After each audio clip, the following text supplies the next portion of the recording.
ने सुन तोर पियावा बहरा बा तहे देवरे से बिना कोथे के प्रसादी खा ले बाट दे। देवरा के शिकायत फोन कोइले बिया आ कहत का बिया का कहतिया हो कि गवना करा के तू तो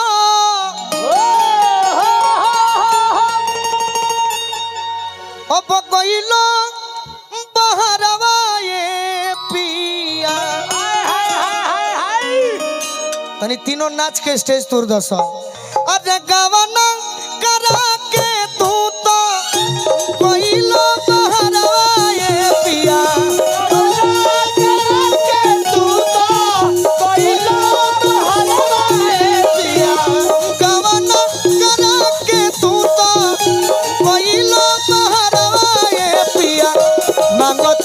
जवानी अधिया छोटा का देवरवा ये पिया।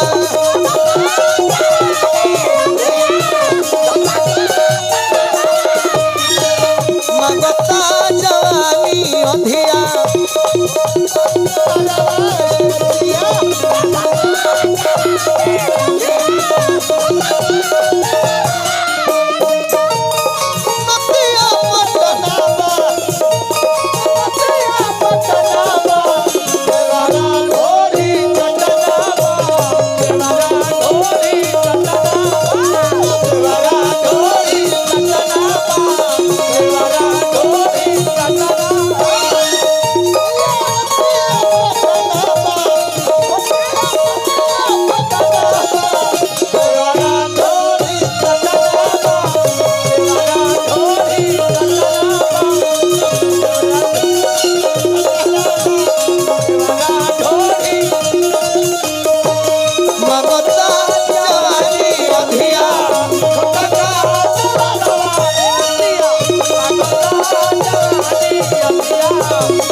गीत पर ज्योतियो भौजी आ गईली। कुर्सी कुर्सी कुर्सी कुर्सी खुशबू वीडियो मूवीज। अरे हम लड़के लड़की का गीत गाते तो बोलते कि मेरी दोस्त मंच पर आ गई। अभी देवर भौजाई के गावत तनी तो भौजिए नु बनाई।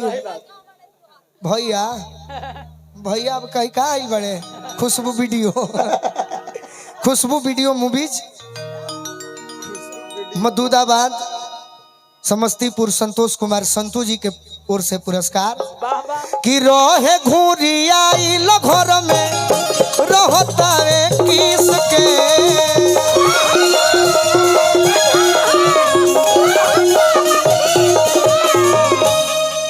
गौरव जी एक कुर्सी का थोड़ा सा। ये ज्योति माही जी आपका तो शुरुआत इसी क्षेत्र से हुआ होगा, मधुबनी समस्तीपुर। तो आज तो आपका डिमांड है, हम यहाँ कमजोर पड़ गए क्योंकि मैं प्योर भोजपुरी से जुड़ा हूँ तो नहीं भी समझेगा तो क्या कीजिएगा। कि रहे घूरिया घर में रहता वे किस के।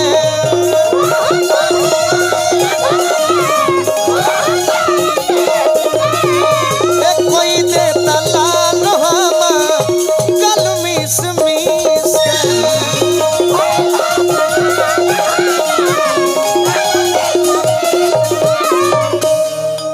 की रतिया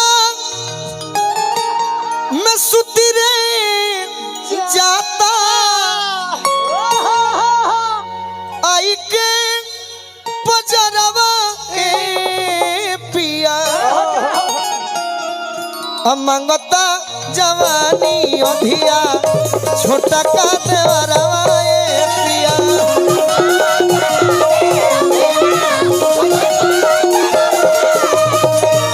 मंगता जवानी अधिया छोटा का देवरवा ये पिया।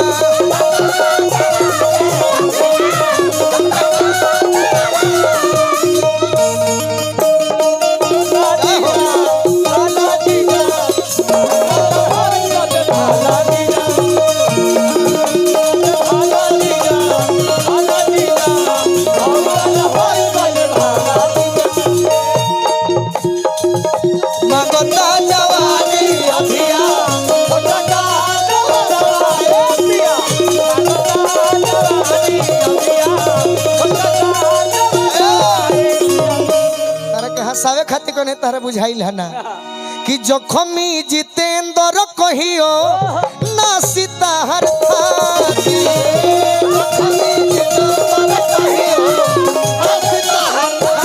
अरे देवलुआ देवरवा भइल बड़े उत्पाती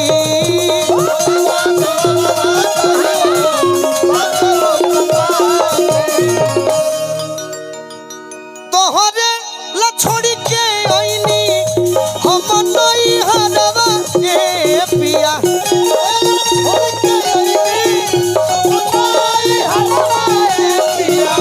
मांगता जवानी अधिया छोटा का देवरवा ए पिया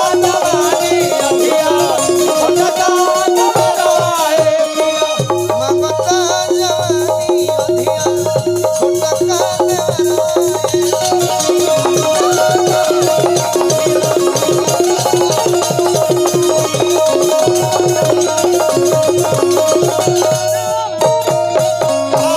ये पुरस्कार हमारे